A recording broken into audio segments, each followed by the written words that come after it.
Hello, everyone. Last week I got a reply on one of my posts asking for tips on what to do when a client doesn't want to pay your fee. Um, and I thought to do a little post or a little video post about it because that way I can cover a little bit more than I can in a written post. Um, the first thing I thought when I read that was don't ever put yourself in that position because that's not a fun position to be in. Um, and there were three things or three ways that I wanted to discuss this particular thing because you can take the question multiple ways. One of the ways was beforehand, before you even start working with the client, when you're in conversation with them about becoming a client, is that if they are struggling with your money or with the funds, the fees that they need to pay, then they're not your ideal customer. And I know it's scary. Even I find it scary sometimes. But if they are making an issue out of your fee before you even start, think of the nightmare that it can become when they actually work with you, because that's the first sign that people are going to um, be a nightmare with payments. So don't offer. If you want to offer a discount, then fine. But honestly, seriously, if they before they even start, and they talking about the fees and they want to have a discount or they don't have enough budget for it, then you really need to wonder if that client is going to be yours. A quick way to kind of counter that is make sure that at least the starting fee for your services or your products are mentioned on your website or on a landing page that you can send them with just the basic information about your business if you don't have a full website. Um, Make sure that at least your basic fees are mentioned there, um, and that way they can at least see what it is that they have to pay for it before they even talk to you.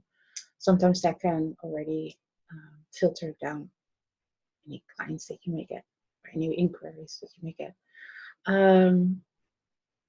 So yeah, if it's before you even start working with them and they start like, it's a bit much, can you offer me a discount or whatever, then probably you do not want to work with them anyway.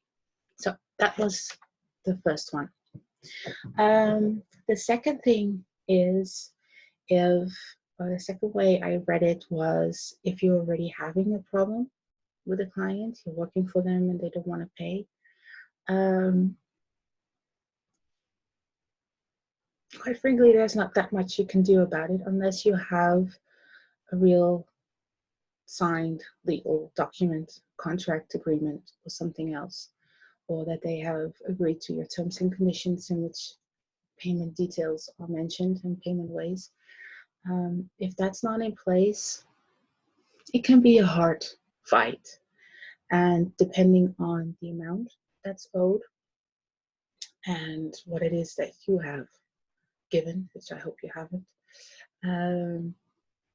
you need to make a balance out of that. If it's a big amount, then maybe it's beneficial to put a legal officer or lawyer on it to get your money. If it's a small amount and you can't figure it out, even after trying and offering an idea or a solution or whatever, and the client still doesn't want to pay, maybe you should just cut your losses if it's not that big and chuck it up to lessons learned and make sure you don't ever do that again.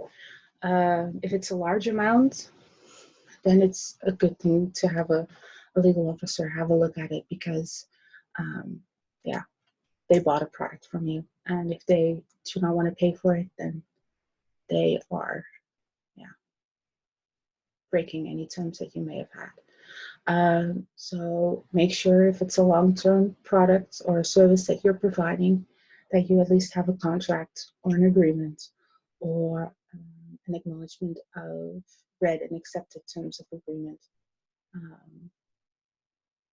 to cover your ass. Basically, always cover your ass in that way. And if not, and it's a small amount, cut your losses. If it's a larger amount, and see if you can figure it out with a lawyer. Okay, that was the second one. The third one is, again, don't put yourself in that position. If you are providing a service or a product or whatever, get them to pay upfront. If you're not comfortable with the full amount upfront because it's a large amount, then get half, and have the other half being paid when the transfer is being done. But get your money upfront. That way you know that they're serious and that they don't have a problem with paying you. Also get an agreement, by the way. Always put an agreement so that you know what they know what they can expect from you. And also you know what you're expecting from them. So yeah, get them to pay up front, or half at least, and then get the other half when you're delivering the product. Make sure that when you are going to deliver the product and you are still waiting for money, that when you have the product and you're going to hand it over, that on the other side, the money's coming into your bank account or cash in your hand. Because once they have the product, why should they pay, right? At least that's what a lot of people think. And then they have it already. They can do whatever they want with it. And it's going to be a lot harder to get your money. So basically use your product or your whatever as a, like a hostage. You want this? Give me the money. So yeah, don't put yourself in that position, because you're not running a charity. You have put knowledge and time in there, and it's worth the money, and they need to pay for that. And a very cheesy analogy about that, if you go to a local bakery, and you buy bread or an apple pie or something like that, and the baker puts it in a box or in a bag and gives it to you, and then you're saying, I'll pay for it once I've eaten it. Don't think that the baker would agree with that. I know they won't agree for that. So, if you have a product or something, make sure you get the money up front or on delivery, but never after delivery. Never.